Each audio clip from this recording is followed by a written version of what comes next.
l'atteindre. Et aucune mythe l'entamer.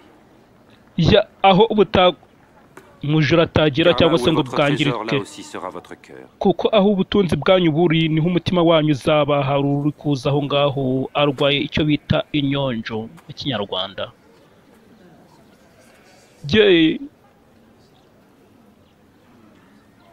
Femme, mugore, tu es délivrée de ton infirmité. uburwayi bwawe bukijijwe, ubukuwemo kubukurwamo babwara mu banyu. Noneho yewe we arakize. Koraho amagufa aba yarabaye deforme ukuntu ye mureba arakize. Iki ni igitangaza, we ni igitangaza. Muze muri vene voir n'ikindi gitangaza. Shimwe ushimwe. Iki ni ikintu gikomeye rero. Amagufa aba yarabaye deforme agahita yigarura neza. Imyaka 18 mu mibabaro. Urakoze mwigisha. Sasa abanzi b'ibyiza, habaho iminsi 6 yo gukora urayirengagiza. Yuza gukiza abantu muri iyo minsi, apana ku munsi w'isabato. Mwabi bandi muza pour le mener à l'abreuvoir le jour du sabbat. Regardez cette fille d'Abraham. abwira uburyo ari indyarya bagira. Umwana wa Aburahamu yari ababajwe imyaka 18, kuko ari ku isabato ntiyari akwiye gukizwa. Ni indyarya, itsinda ry'indyarya n'abafarisayo. Sasa uwo bari kurubangana n'umumama bajugunya hariya. Mumutera amabuye, mwigisha. Umugore yafashwe asambana. Mu mategeko yacu Mose yanditse ko bene uyu mugore bamutera amabuye kugeza apfuye. Mumutera amabuye muyamuvuze ngo umusambanyi. Yego we uravuga iki weho? Yesu bari kumujyageza kugira ngo navuga ngo muyamutera avuga ngo nawe urumwicaje nk'abandi, cyangwa se navuga ngo mwe kumutera amabuye bavuge ngo ashigikiye uburaya. Kumbe Yesu ni Imana babazi. Mwigisha, dufite n'abahamya babiri bo kubihamya.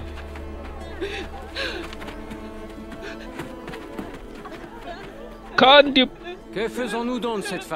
uyu mugore tumugenze dute? Que celui d'entre vous qui est sans péché muri mwebwe udafite icyaha la première pierre. haba uwa mbere amujugunya ibuye, amutera ibuye. Ye bari biteguye kumuvuza amabuye. Kumbe wasagaho n'abaraye mu busambanyi, ariko kuko ntawe wabonye bo ngo bari intungane. Ye kumbe nabo abandi bigira ngo nibo bayoboye abandi mu by'idini. Bumva ibyaha birabarenga mu mitima yabo. Guhera ku basaza ngo kugera ku banuza. Yewe we umugore we buri arahumirije, ari kuvuga ngo se barantera irya mbere ryari ngo bakure mu mubiri. Yarategereje araheba. Yesu aramutabaye. Mugore, Où sont-ils? ese barihe? Personne ne t'a condamné? Ntawe uguciriyeho iteka?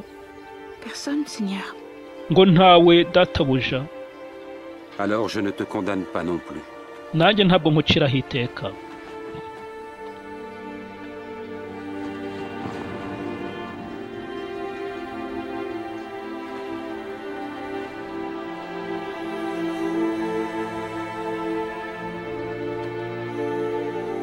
Va maintenant. Genda ubu, ntugasubire gukora icyaha. Abantu bavuga ngo icyaha ntibishoboka, ubwo Yesu hano arabeshye ngo nta ntungane ngo mwirwa mu byaha mu biki. Ubwo hano Yesu arabeshye. Ntugasubire gukora ibyaha. Sin no more. Umva ndashaka kumureba, ni umwana mushuti. Urira ku ntugu zanjye ngo uramubona? Yego ndabona Yesu. Il défie la loi. Uyu yangiza amategeko, akangiza akica isabato. Abanyabyaha ugasanga ari kubikururaho. Tumuretse gakomeze, buri umwe wese azamwizera. Abanyabutware bazaza kurimbura urusengero rwacu n'ishyanga ryacu. Abanyabutware ubwo bavugaga ni Abaroma. Ntibabashe gutega Yesu kumugusha mu mutego cyangwa se ngo bazi intumwa ze, ariko barahira yuko bazahagarikwa ngo wiyita Mesiya. Et ils trouvèrent un volontaire pour le trahir. babona sasa wo kumugambanira ninde Yuda Iskariyota ubwo ibiceri 30 ntiyabicikwa Yesu yari ku musozi asenga we n'intumwa ze ku musozi Elayo iryo joro yasaga n'uruhijwe cyane Yesu saha yo kuva mu mubiri yarigeze yo gusoza kubera iki muryamye intumwa Levez-vous mubyuke et priez pour ne pas céder à la tentation. musenge ngo mutagwa mu moshya kumbe baje Yuda we yamaze kurya ye yamaze kurya ye abarangaje imbere ngenda mubereka ndamubaha Yuda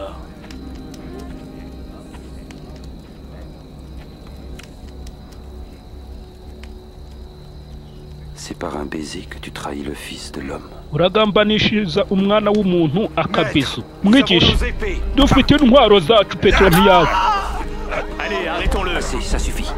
murekere birahagije Yesu ahitaza uwo nguwo Petero ugutwi kuwitwa Maruko agushyira iruhande we nta mikino Yesu ahita gusubizaho reba amaraso ku biganza ariko ku gutwi yumye yakamye n'igitangaza Vous êtes venus avec des épées et des gourdins comme pour un bandit. mwazanye intwaro inkota n'ibibando byo gufata umujura naye mu rusengero ntimwanshyizeho ikiganza ariko isahani yanyu ndetse n'iz'ubutwari bw'umwijima nicyo gihe cyo gukora kwabo bagakora ibyabo mumuhagarike mumufate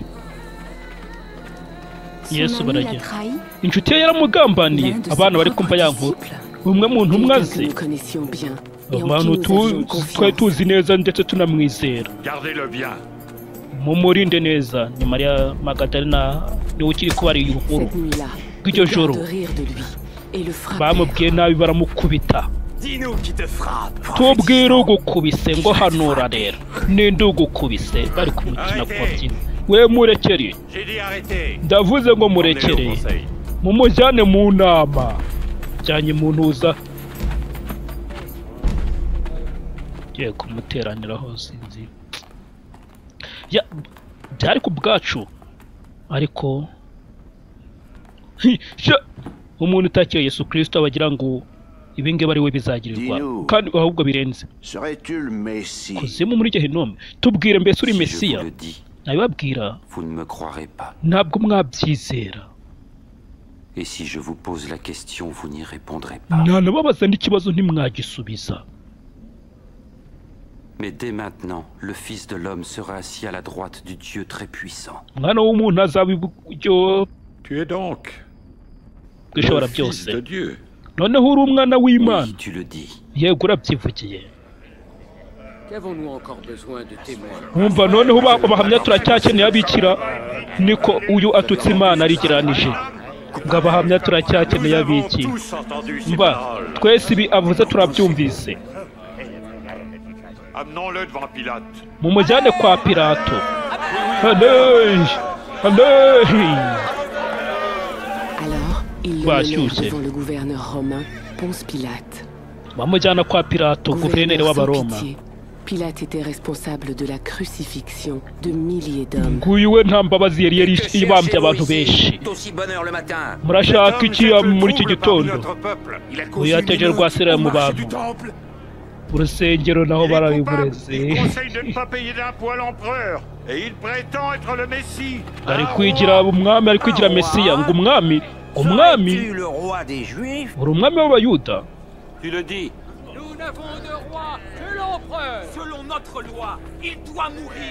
nta wundi mwami dufite twebwe usibye Kayisari ngo agomba gupfa ngo kuko yegeranije n'Imana baramukatiye yego we Cet homme n'a rien fait qui mérite la sentence de mort. uyu mugabo ntacyo yakoze gihanisha kwicwa ni Pilato ngo kandi nta mpuhwe yagiraga none ariko impuhwe zaje we kikubwira yuko watandukanye ndaje mukubitisha inkoni hanyuma mureke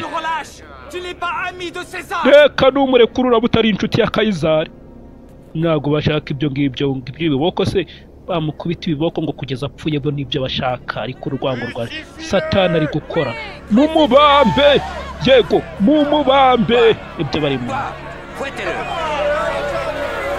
mukubite est un rebelle contre l'empereur. nguyu yigometse ku mwami w'abami Tuez-le. mumwice Crucifiez-le. mumubambe ibiboko dore Mariya Magadalena hari uri kutubwira iyi nkuru ngo nyamara nta kibi yakoze ni uri kutubwira iyi nkuru we yakumukurikiye ndetse na mama we ndetse na Yohana ubundi nibo bamukurikiye. Petero we ubu ngubu ari ahantu ari kwicuza inshuro eshatu amaze kumwihakana n'izindi ntumwa zarabuze ntabwo byari byoroshye. Mariya Magadalena yariza yo kwarika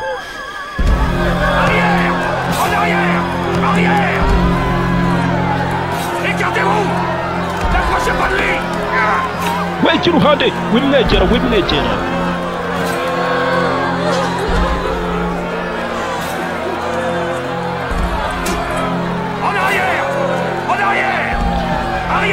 bari kumucira bari kumugirira ibiki yewe we abagore agahinda kaba fashe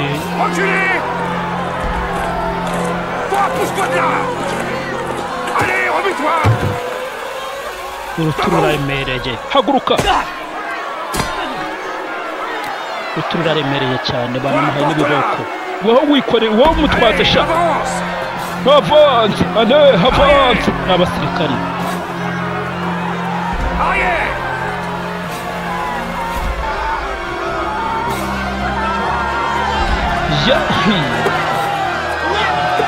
ibi byose yari ukubera iki? mwibuke aho inkuru twayihereye mu ngobyi ya Edeni Adamu acumura ubundi tugahita tugatwarirwa ibyaha. Yesu aza kugira ute wa mugambi wo gusubiza ibintu mu buryo dore ngaha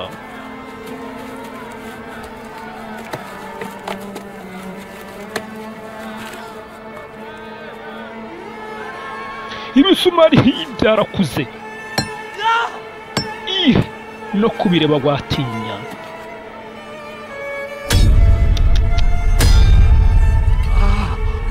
Ici la croix. yewe we yapfa urupfu rubi kojera isoni ariko Yesu arabyihanganira kubera iki? kugira ngo weho nanjye tuzongere kujya muri wa mubano w'urukundo Imana yari ifitanye na Adamu na Eva. iyo byanga ntabwo ubugira ute ushaka kuzibanira na Satani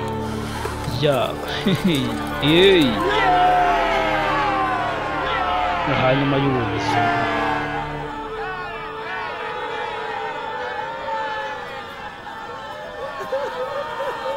Mariya Magadalena na Mariya n'undi bariza yo kwarika data ubababarire kuko batazi icyo bakora.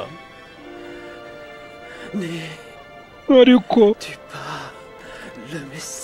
nturi Mesiya gisambo umubiri wacyo uruhije itabare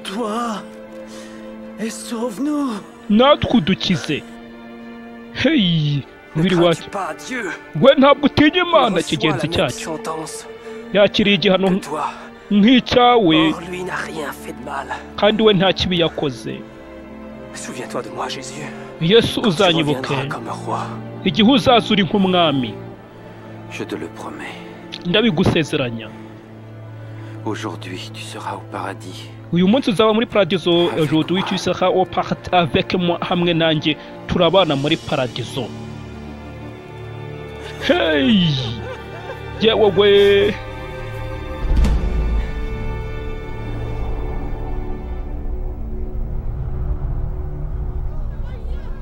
Vers midi, le ciel s'assombrit pendant 3 heures. igicamunsi intuza umwijima ubaho mu gihe cy'amasaha ngahe 3. yewe we niba abantu banze kumwemera nk'umwami se n'ibyaremwe nabyo bigire data naturel mu biganza byawe Je remets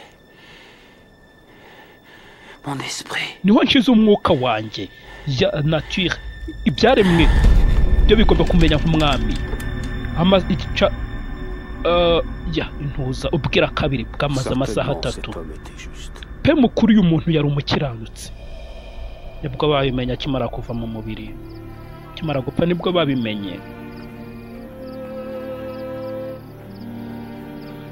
ariko abakozi ba Satani bonyine ntibagomba kurekera bakomeje kurwana inkundura ndetse no kugira gute akimara no kuzuka yo kuzuka ye bashatse kuyipfukirana munyedini wahundi wari n'umwe ya Yesu mwibanga yitwaga Yosefu de déposer le corps de Jésus dans une tombe proche de là bagiye kwa Pilato au coucher du soleil. gusa umubiri wa Yesu mbere yuko izuba rirenga ngo bawushyingure isabato itaratangira we yari kumwe na Nikodemo nawe yari umwigisha wa Kristo mwibanga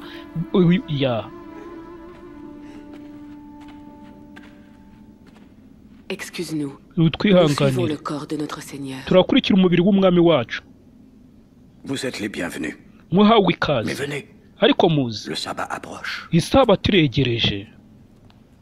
Dore Magadalena inkuru yayibaza yuko yewe we byamusubije mu bihe yarimo.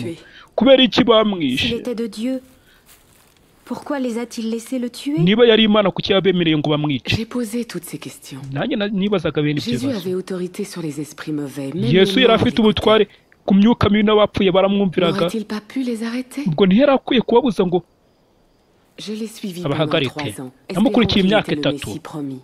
Nizeye ko ari Mesiya wasezeranijwe. Maintenant qu'il était parti. Ariko ubu ngubu kuba yari yagiye. Où pouvais-je aller? Noneho nari ndajya he? Umwana inkuru. Iyi nkuru pe irababaje nkuko areba filime ugasanga wakundaga birangiye apfuye. Humura ibikurikiyeho byo ni byiza.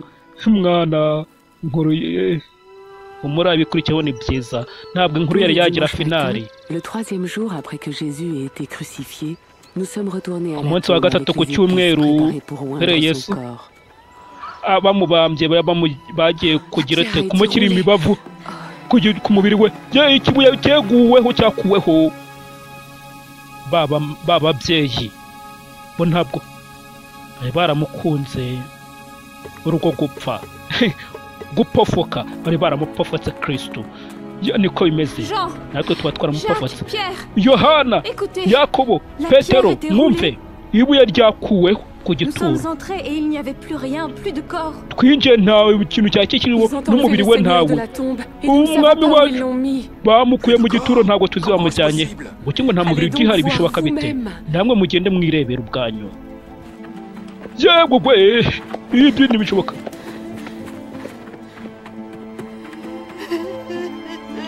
Maria Magadalena none ibintu yicarubozo ariko bamwishe none baranamutwaye ibintu ibiki Maria Magadalena byaramurenze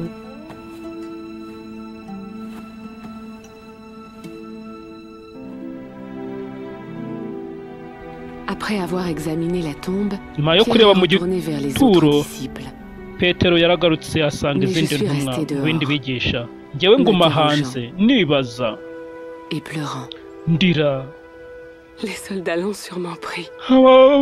Abasirikare si ukumufata gusa. Les chefs religieux. Cyangwa se abakuru b'amanyedini. Ils ont tué notre seul espoir. Bishe ibyiringiro byacu twari dufite. Ils auraient au moins pu nous laisser son corps. Basi ubu koko ntibaye baranaturekera n'umubiri we. Ni Maria Magadalena. Nongeye ajya gukubita amaso mu ntuza nka kumwe ubura nk'intuza ugasanga uri kuyishakira n'ahantu umva utagira wakomeza ureba mu gituro kumbe abamarayika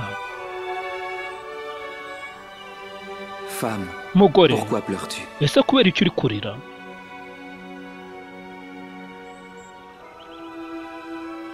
Ils ont enlevé mon Seigneur. Batwaye umwami wanjye. Et je ne sais pas où ils l'ont mis. Sinzi iyo bamutwaye.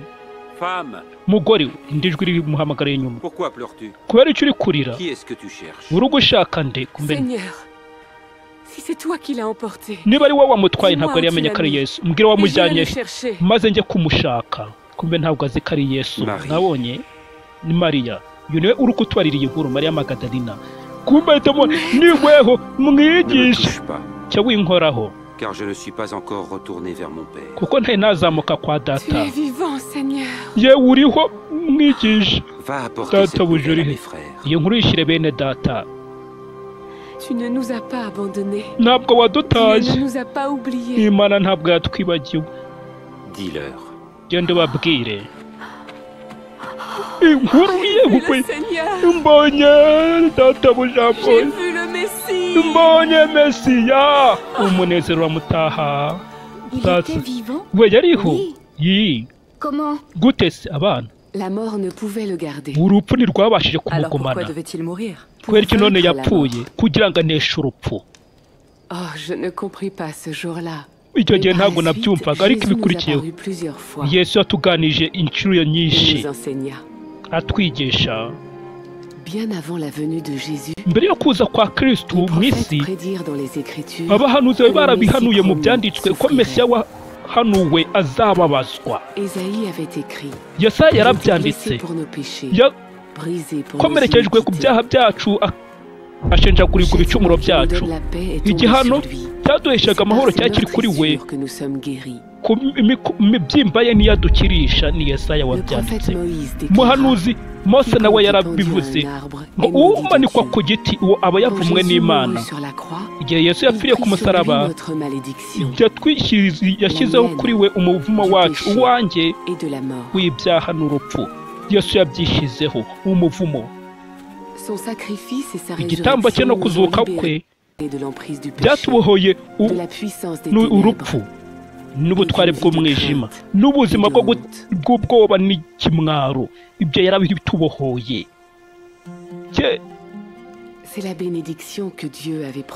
Ni ya migisha Imana yari yasezeranyije Aburahamu igihe yavugaga ngo abo mu isi bose bazaherwa umugisha nawe.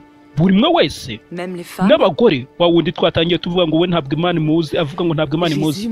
Imana yanyise umwana wa Aburahamu umukobwa wa Aburahamu. Mwibuka cya gihe kivamo imyuka mibi. Nawe uri umukobwa yishimira.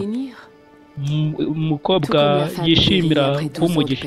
Kimwe nka mubyeyi wari wabayijwe n'indwara yo kuva imyaka 12 cyangwa se kimwe nkanjye uko ari kuvuga. Nta muntu bagubwira ngo ubeho mu bwoba n'isoni. Si ngombwa ngo ugume wumva usa nk'utari uw'ingenzi cyangwa se wo kwirengagizwa. Yesu ubwe yarabyivugiye. Mwuka w'Uwiteka kuri njye wanturanyije kumenyesha inkuru nziza abakeneye, kubwira imbohe ko zibohowe n'impumyi ko zihumutse, kubohora ibisenzegeri no kumenyesha umwaka w'imbabazi w'Imana itanze. Yesu yakoze ku bantu n'abagore bari barwaye bafatwaga nk'ibihumane yarabakizaga. Yigishaga abagabo, abagore n'abana, abakene, abakire, n'abakiranutsi n'abanyabyaha yabahaga agaciro kabo.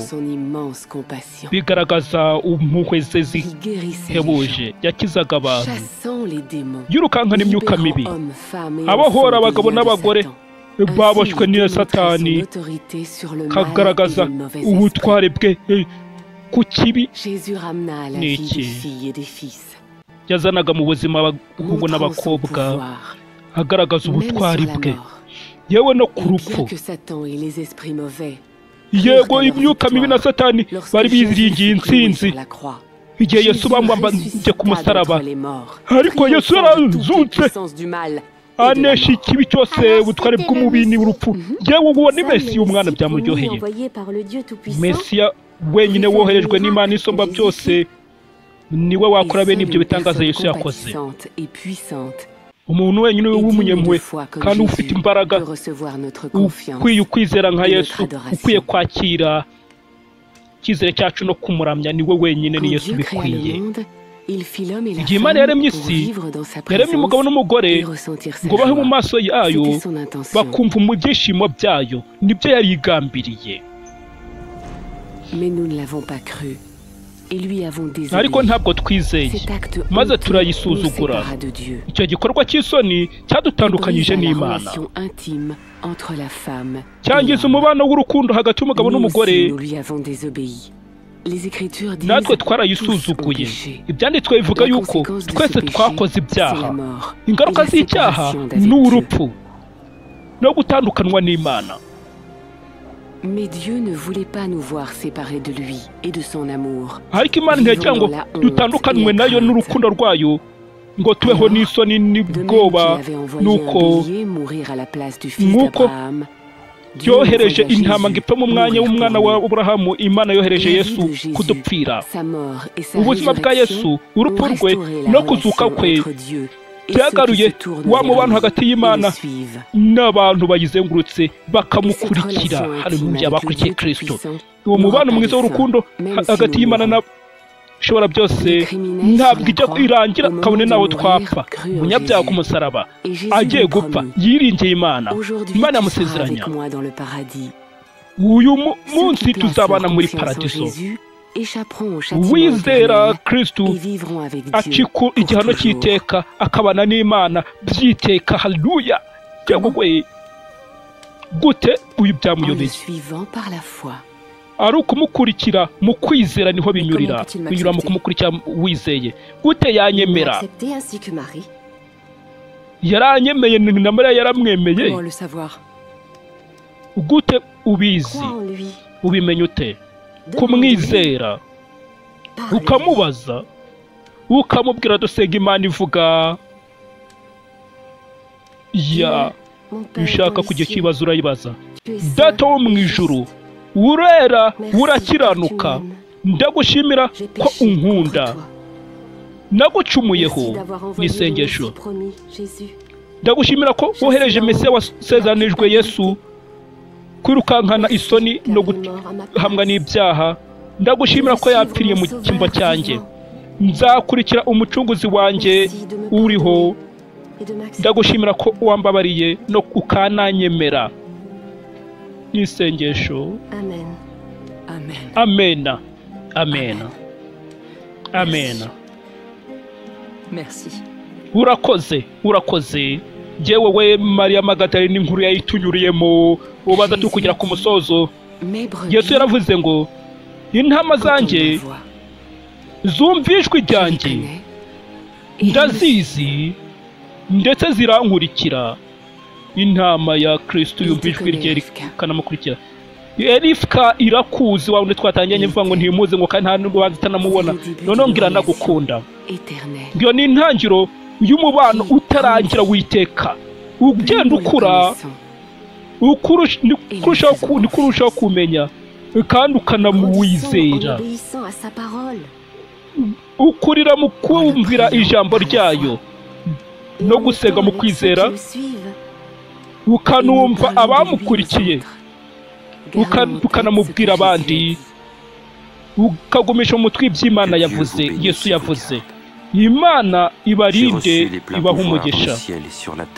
Nakiye ubutware mu ijuru no mu isi. Mugende mu isi yose mubagira abigishwa, mubatiza mu izina rya Data n'iry'Umwana n'iry'Umwuka wera, mubigisha kwitondera ibyo nababwiye byose. Nanjye ubwanjye ndi kumwe namwe umunsi wose kugera ku mpera y'isi.